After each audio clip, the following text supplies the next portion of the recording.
제국은 어떻게 망가지는가? 절판본, 류진화, 와해지음, 한정수 옮김, 기득권과 탐욕의 몰락사, 아이필드, 7번째 80페이지.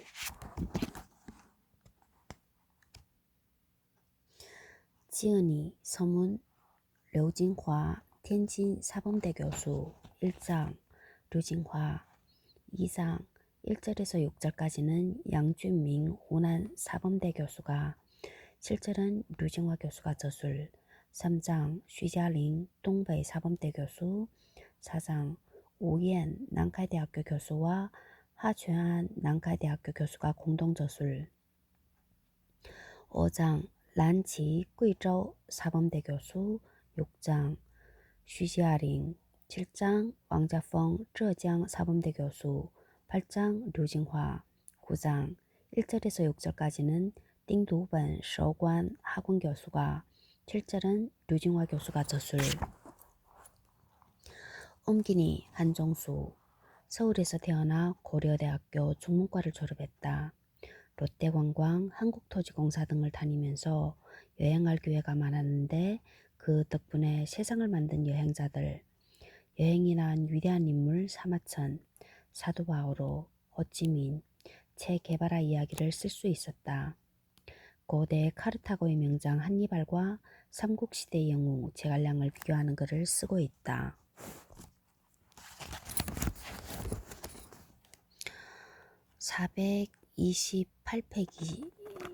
428페이지 찾아보기.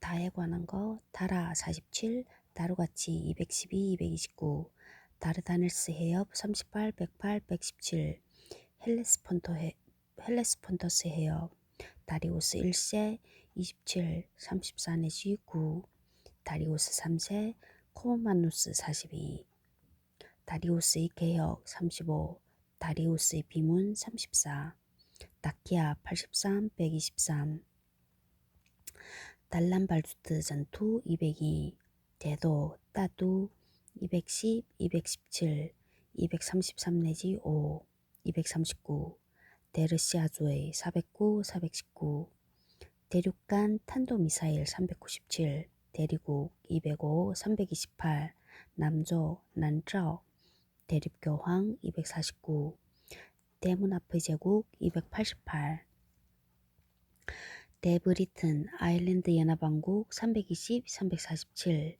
대서양 현장 396, 대하삭 204, 대월지 大肉汁 大约是인데 발음할 때 大肉汁 하는 것 같은데.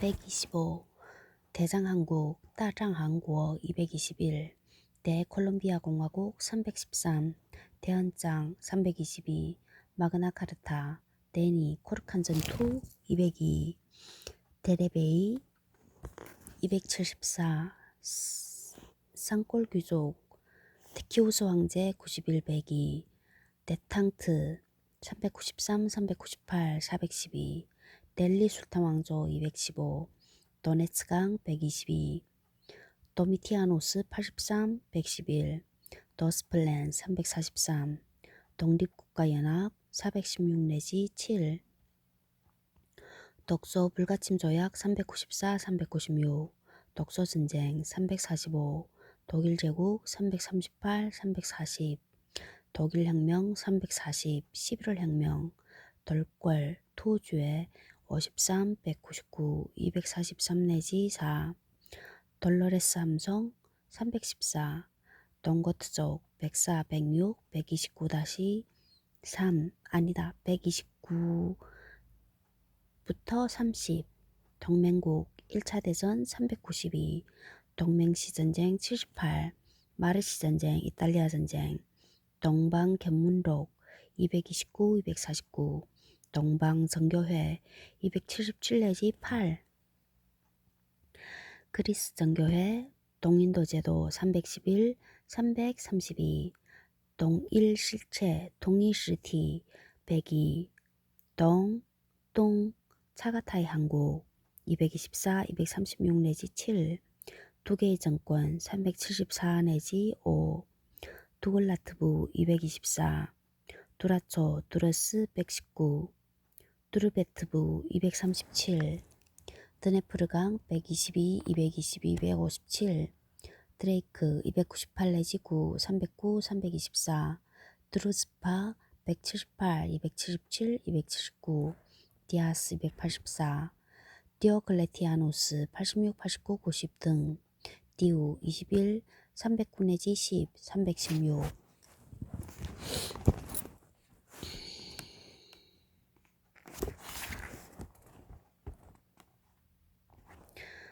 80페이지 2.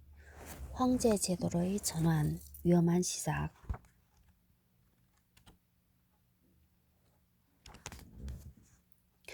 제2장 지중해의 패자, 로마의 쇠망. 2. 황제 제도로의 전환, 위험한 시작. 80페이지 3. 3세기의 위기. 86페이지 노예제의 쇠퇴. 92페이지 5. 초기 기독교.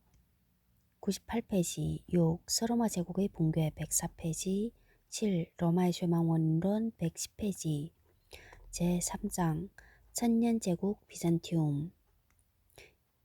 1. 새로운 탄생. 2. 요스티아누스의 제국의 꿈. 3. 양패구상. 4. 서구 기사들의 모기. 2. 황제 제도로의 전환, 위험한 시작. 80페이지 로마 내정과 1차 3도 정치. 옥타비아누스의 원수정. 팍스 로마나. 80페이지 2. 황제 제도로의 전환, 위험한 시작. 로마 내정과 1차 3도 정치. 동맹전쟁이 끝나자 귀족당인 술라, 기원전 138경부터 78까지와 평민당인 마리우스가 최고 통수권을 두고 대립했으나 동방에서 로마로 진격한 술라가 승리했다. 술라는 평민당의 법률을 폐지하고 원로원 통치를 부활시켰다. 술라의 로마 진격 기원전 88년은 로마인이 로마를 공격한 첫 번째 사례였다. 기원전 87년 술라가 동방 원정에 나선 틈을 타 마리우스가 술라 일파를 숙청했으나 4년 후 술라가 평민당의 승리를 거두고 군사 독재를 실시했다. 기원전 73년 스파르타쿠스가 주도한 노예 봉기가 일어났다. 통치 세력은 공황 상태에 빠졌다. 이 봉기는 2년 후에 진압되었으나 공화정에 큰 타격을 입혀 군주제로의 전환에 촉진제 역할을 했다. 기원전 63년 세 번째 집정관에 도전했다가 실패한 카틸리나 기원전 108부터 62까지가 공화정을 전복시키려 했다가 키케로 기원전 106부터 43까지에게 진압되고 크라수스, 폼페이우스, 카이사르가 이끄는 3도 정치가 실시되었다. 3도 정치 62번 81페이지의 해석. 62. 3도 정치. 고대 로마에서 세 지도자가 동맹에 행한 전제 정치. 공화정에서 재정으로 넘어간 과도기적인 정치 형태로 폼페이우스, 크라수스, 카이사르에 의한 제1차 3도 정치, 옥타비아누스, 안토니우스, 레피두스에 의한 제2차 3도 정치가 있었다. 3도정의 등장과 공화정의 퇴후는 동전의 양면이었다. 크라수스는 기원전 115년경부터 53까지는 로마 최고의 부자였으나 115, 53, 47, 15, 62살밖에 못 살았네. 카틸리나의 업무에 관련되었다는 원로원의 의심을 받았다. 전장에서 잔뼈가 굵은 폼페이우스 기원전 106부터 48 이거는 58살 23년간 계속된 미트리다테스 전쟁 63번 81페이지 미트리다테스 전쟁에 관한 해석 63번. 포토스, 아나톨리아 북부의 왕 미트리다테스 6세 제위는 기원전 115년경부터 63까지와 벌인 전쟁. 전쟁을 이렇게 많이 벌이냐? 아니다. 88 내지 65년, 기원전 88 내지 65년까지 세 차례 있었다. 그러면 65, 23년에 세 차례면 평균 7년에 한 번. 폼페이우스는 3차 전쟁 말기인 기원전 66년에 투입되어 상대를 완패시키고 전쟁을 종결했다. 지중해 해적을 일수하는 등 많은 공을 세웠으나 원로원은 퇴역병사들에게 토지를 지급하겠다는 그의 약속을 비순해주지 않아 양측은 결별한 상태였다. 삼두 정치는 세 사람의 운명을 변화시켰다. 에스파냐를 정복해 잠재적 개선 장군 신분으로 입성한 카이사르 56살, 기원전 100부터 44까지는 집정관 임기를 마친 후 갈리아 총독으로 부임해 10년 동안 정복전쟁을 벌였다.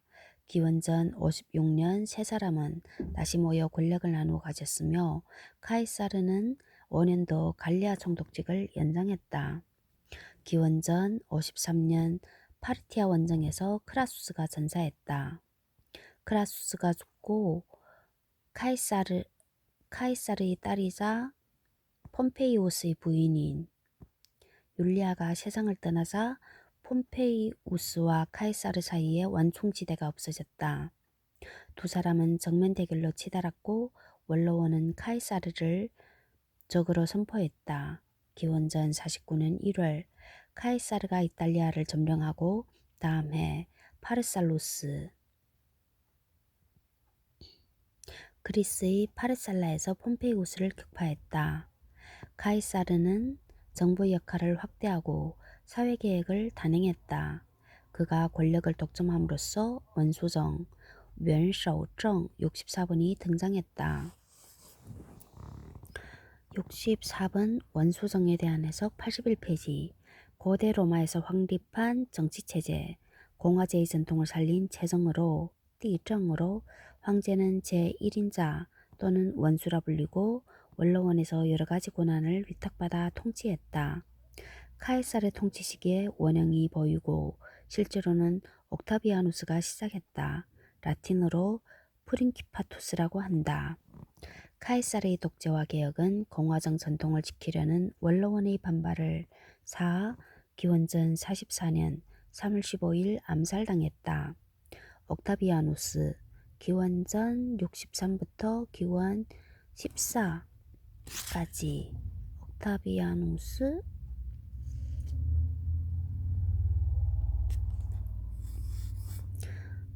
63 이 사람은 오래 살았네. 77살까지. 옥타비아누스는 안토니우스는 기원전 83 내지 기원전 30까지 47? 47살. 안토니우스 47살.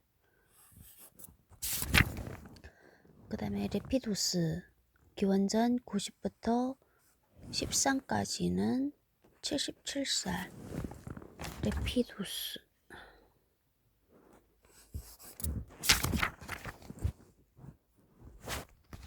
제2차 삼도정치연합파를 결성해 기원전 43 내지 30까지 필리피, 그리스의 도시에서 공화파를 격파했다. 그러나 이익 배분 문제로 갈라져 레피두스가 먼저 군대를 빼앗겼다. 65번에 대한 해석 82페이지. 다른 삼도정치가 두 명이 필리피 전투에서 싸우는 동안 레피두스는 로마와 이탈리아의 통치 외에도 에스파냐와 갈리아 속초의 관리를 맡았다. 그러나 두 파트너가 섹스투스 폼페이우스와의 공모서를 주장하며 그에게서 두 속초에 대한 통치권을 박탈했을 때 삼도정에서 그의 위치는 이름뿐이라는 사실이 명백히 드러났다. 로마 공화정 275쪽. 레피두스를 제거한 후 옥타비아누스는 이탈리아를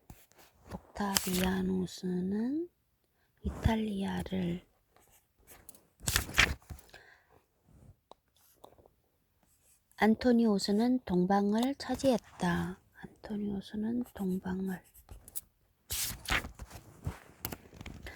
안토니우스는 파르티아와의 전쟁에서 실패하고 이집트 여왕 클레오파트라와 결혼했다.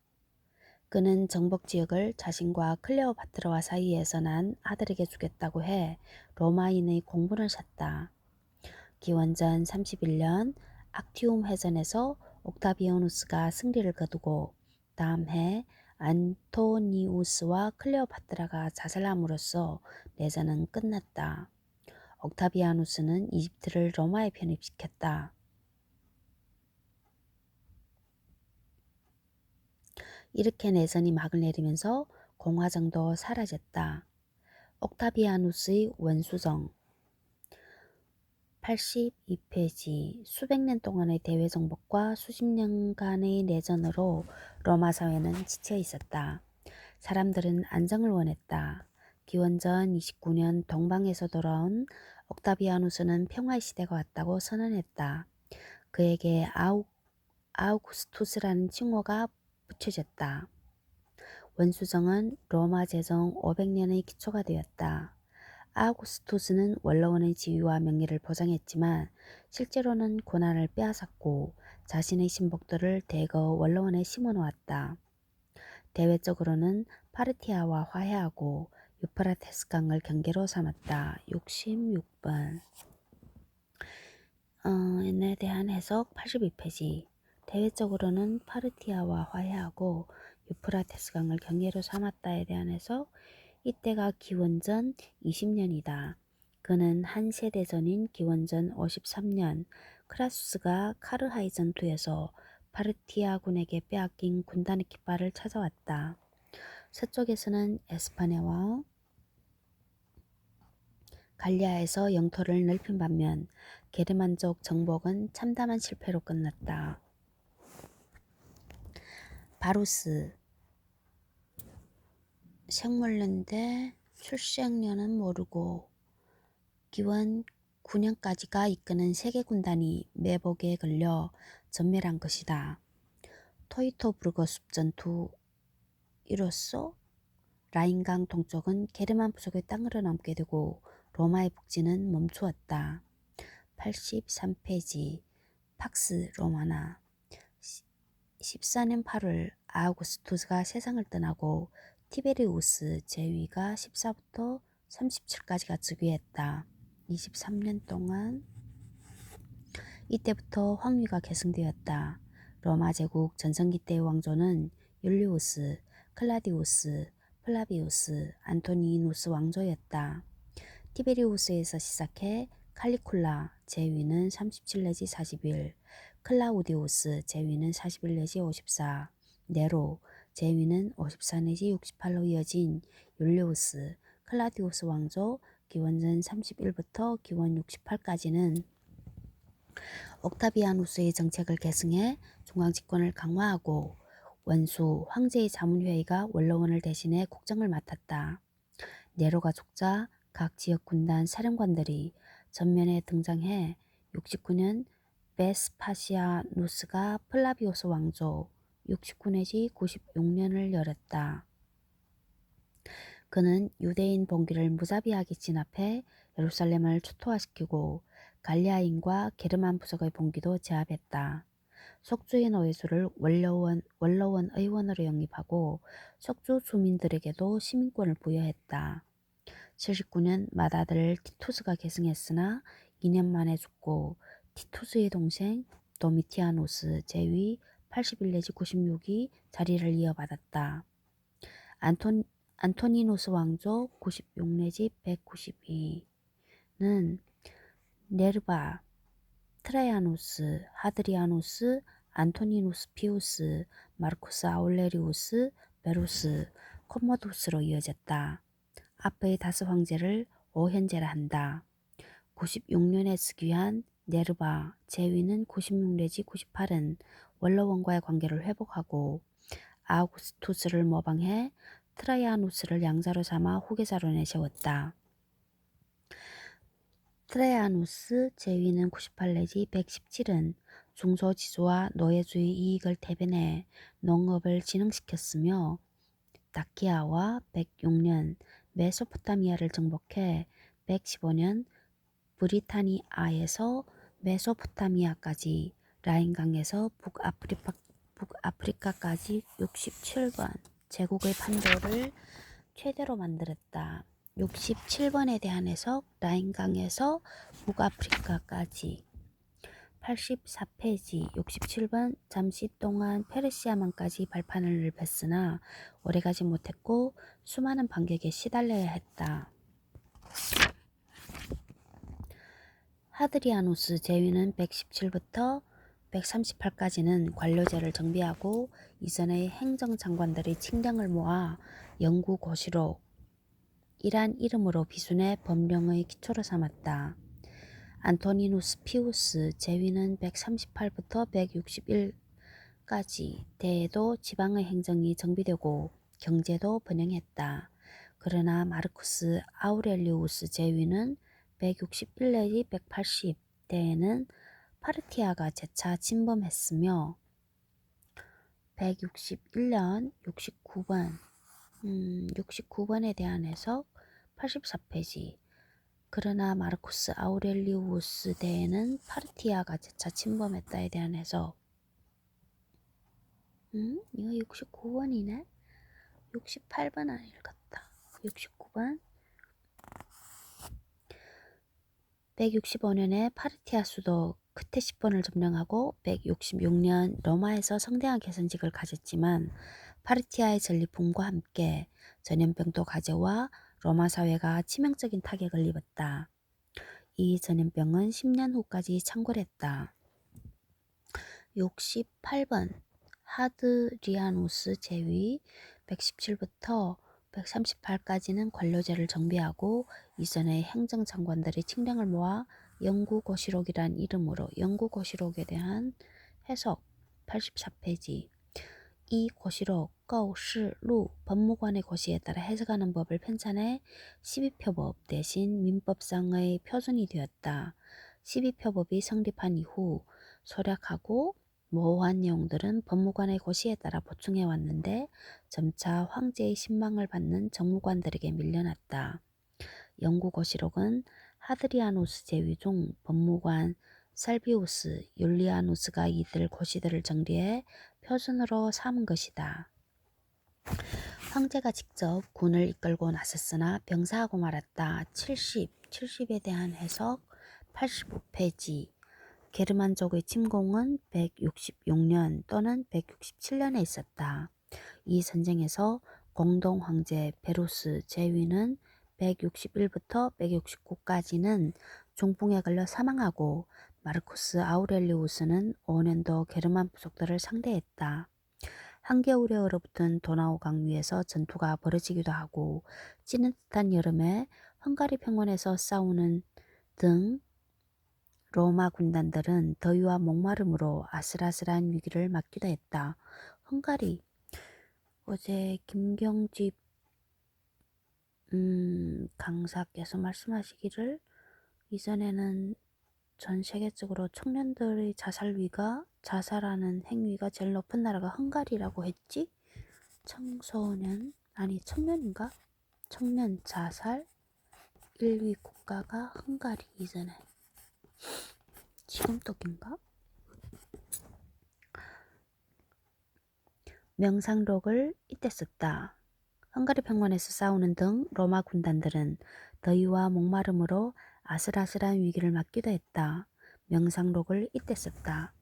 그러나 175년 믿었던 신복 시리아 총독 카시우스가 동부에서 반란을 일으켰고 반란이 일어난 동부의 속주를 돌아본 후 176년 가을 8년 만에 로마로 돌아왔으나 2년 후인 178년 8월에 도나우강으로 떠나야 했다. 게르만 부족의 침공이 계속되고 있었던 것이다. 그러나 그의 통치 시기부터 노예제의 위기가 오고 있었고 그의 아들 콤모도스 제위는 180부터 152 대에는 그 위기가 심화되기에 이르렀다.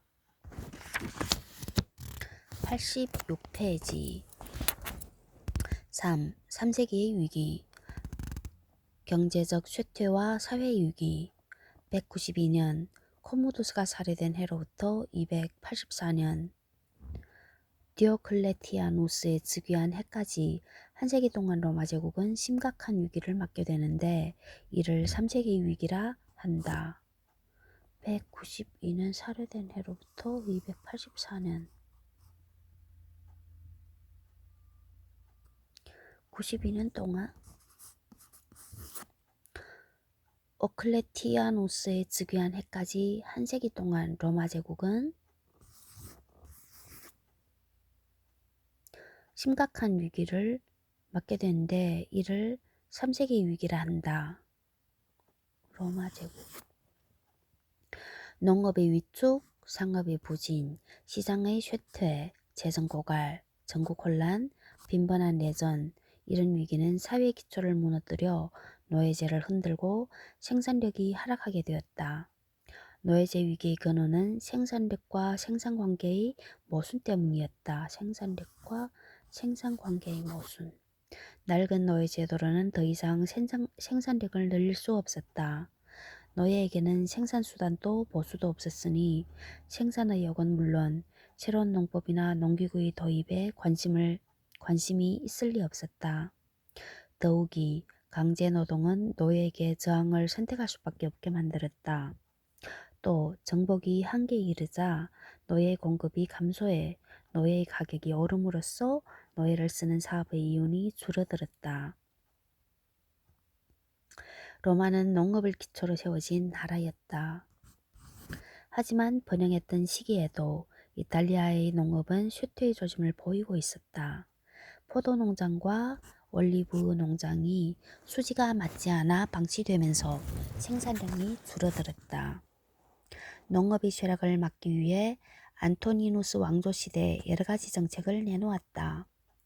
네르바는 토지를 구매해 농민에게 나누어 주고 트라이아누스는 원로원 의원들 재산의 3분의 1을 농업에 투자하도록 의무화했으나 별 효과가 없었다. 3세기가 되면서 이탈리아 반도와 속주 전역에서 농업이 위기를 맞고 있었다. 지배계급의 부패와 호황이 더 어려움을 가중시켰다. 기원전 2세기에 획득한 많은 재화는 사회의 혼란과 타락의 원인일 뿐이었다.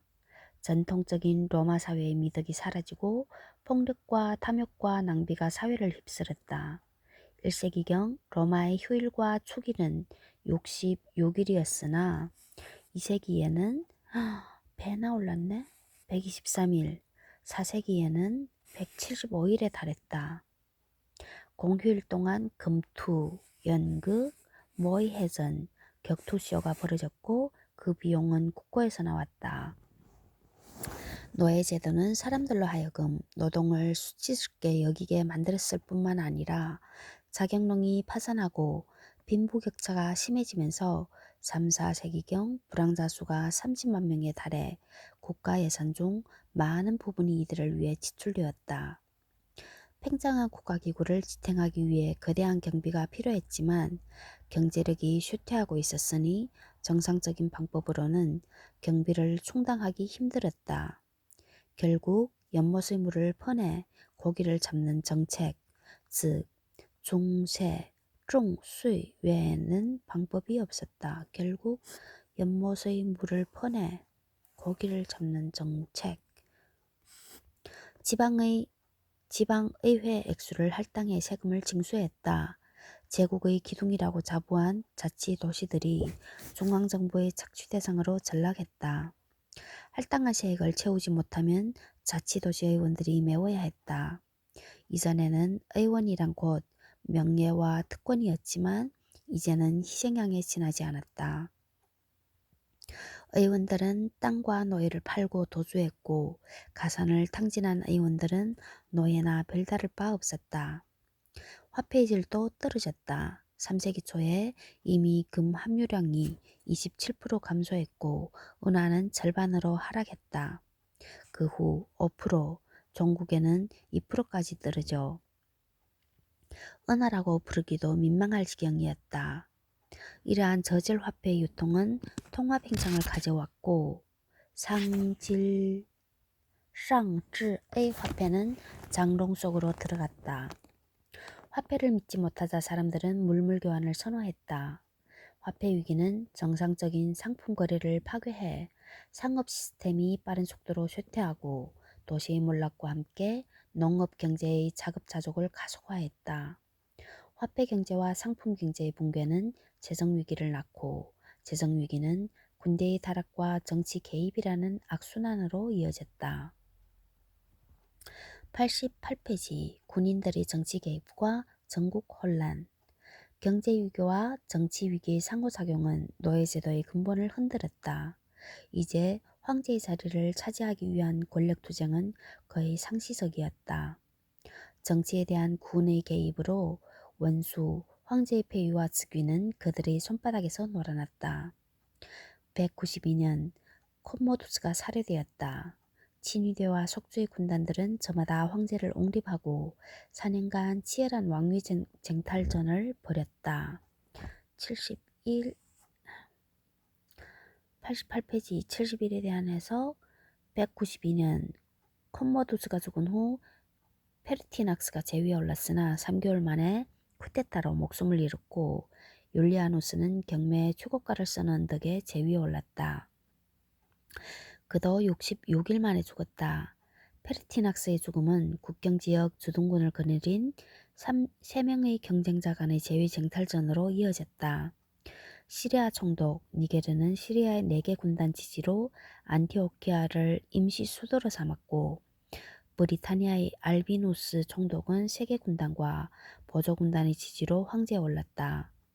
도나우강 중도의 상판노니아 총독 세베루스는 16개 군단을 비롯해 라인강과 도나우강 주둔군 전체의 지지를 받았다.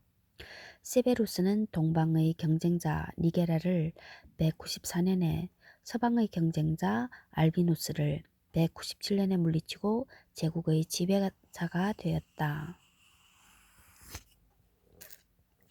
최후의 승자가 된 판노니아 총독 출신 세베루스는 세베루스 왕조 193부터 237년을 열었다. 211년 브리타니아 원정 중 임종을 맞는데 그의 아들 카라칼라에게 한 유언은 다음과 같았다. 병사들에게 아낌없이 돈을 쓰라. 다른 것은 생각하지도 마라. 72번 88페이지 72번에 대한 해석.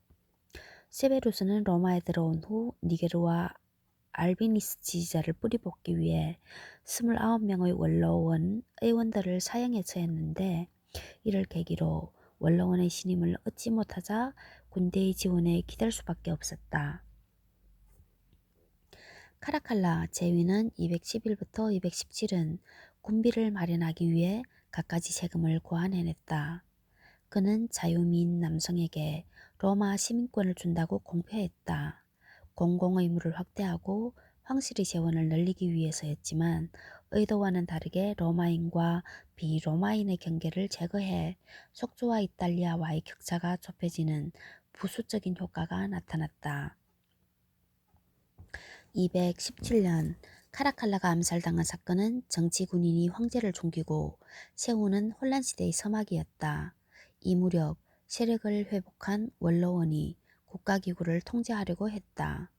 공정의 지출을 줄이고 변방으로 이민하는 사람에게 토지와 가축과 노예를 지급하겠다고 약속했지만 재정위기는 여전해 병사들에게 지급하는 식량마저 질이 형편없었다. 분노한 병사들이 황제 알렉산데르 제위는 222 내지 235를 살해함으로써 200년간 이어진 원수정이 해체되었다. 그 후 50년간 군인 황제들이 잠깐씩 제위에 올랐다가 사라졌다. 자신의 사령관을 황제에 올렸다가 마음에 안 들면 살해했다. 238년 한 해 동안 4명의 황제가 죽었고 그 후 15년 동안 10명의 황제가 등장했다. 발레리아누스 제위는 253 내지 260은 아들 갈리에누스 제위는 253 내지 268를 공동 통치자로 지명했다. 260년 발레리아누스는 사산조와의 전투에서 포로가 되어 사산조 국왕이 말에 오를 때 인간 발판이 되었다고 한다. 268년 갈리에누스마저 살해되고 클라우디우스 2세 제위는 268 내지 270, 고티쿠스 73가 제위에 올랐다. 73에 대한 해석 89페이지. 269년 발칸반도에서 침입해온 고트족을 물리쳤다고 해서 이런 별칭이 붙었다. 그와 그의 후계자 3명이 모두 일리리아 출신이어서 이들을 일리리아인 황제라 부른다. 74번. 74번에 대한 해석 89페이지. 대를 이어 승계한 것은 아니고 클라우디우스 2세 다음의 아우렐리아누스 제위는 270 내지 275, 디오클레티아누스 제위는 284 내지 305, 콘스탄티누스는 제위 307 내지 337 등이 대표적이다. 일리리아인 황제 계보에서 클라우디스 코티쿠스를 첫 번째로 꼽는다. 89페이지. 민중의 봉기와 야만족의 침입. 노예 제도의 위기가 닥치고 있었다. 또 장기간의 혼란과 착취로 백성들이 들고 일어났다. 206년 프라라는 강도가 지휘하는 600명의 무리가 이탈리아 본토를 누볐다. 그들은 부자를 죽이고 빈자를 구제한다는 전설 같은 이야기를 남겼다. 그들은 2년이 넘도록 저항했다. 238년 북아프리카에서 예농과 노예가 세리의 횡포에 반대해 폭동을 일으켰다. 여기에 무어인이 합세해 마우레타니아, 지금의 모로코 북부, 알제리 중서부 지역과 누미디아, 현재의 알제리 지역을 석권했다. 시칠리아에서는 263년에 노예, 예농, 도시 빈민이 주동이 되어 봉기를 일으키자 통치층은 예전의 노예 봉기가 다시 터진 것으로 여길 정도로 규모가 컸다. 273년 로마의 주조창에서 노동자와 노예가 빈민층과 합세에 걸기했다. 2세기 후반 이집트에서 목동의 봉기가 일어나 나일강 삼각주 일대를 근거로 10년이 넘도록 저항했다. 소아시아에서도 소요가 끊이지 않았다. 시간적으로도 가장 길고 규모가 큰 봉기는 갈리아에서 일어나 바가우다이 운동이었다. 바가우디아 운동이었다. 바가우다이란 켈트어로 전사라는 뜻으로 이 운동의 주축은 노예와 예농이었지만 농민과 갈리아 출신 병사들도 있었다. 269년에 오를레앙을 함락시키기도 했던 이 봉기는 3년 후 잠잠해졌지만 11년 후인 280년에 더 큰 규모로 일어났다. 농민은 보병이 되고 목동은 기병이 되어 라티푼디움을 약탈했다. 황제를 초대하고 아만투스로 알려졌다. 화폐도 주도할 만큼 세력이 컸으며 283년에 생강과 루아르강 사이의 여러 도시들을 공략했다. 로마군은 고전하다가 황제가 10분의 1형 75로 몰아붙이면서 봉기군의 세력을 진압할 수 있었다. 286년 75 로마군은 고전하다가 황제가 10분의 1형으로 몰아붙이면서 봉기군의 세력을 진압할 수 있었다에 대한 해석. 90페이지. 데시마티오 고대 로마 군대 형벌로 병사 10명 중 1인을 제비 뽑아 처형하는 방식. 고대로부터 내려온 관습이라고는 하나 실제로 행해진 것은 몇 차례 불과하다. 몇 차례 불과하다. 기원전 71년 스파르타쿠스와 싸웠던 크라수스가 이 법을 부활시켰고 가장 마지막 기록은 디오클레티아누스 시대에 나온다. 2세기 말에 이미 게르만 부족들이 국경을 넘어 제국을 크게 위협한 적이 있었지만 3세기 어수선한 분위기는 변경의 야만족에게 좋은 기회를 제공했다. 76. 2세기 말에 이미 게르만 부족들이 국경을 넘어 제국을 크게 위협. 76번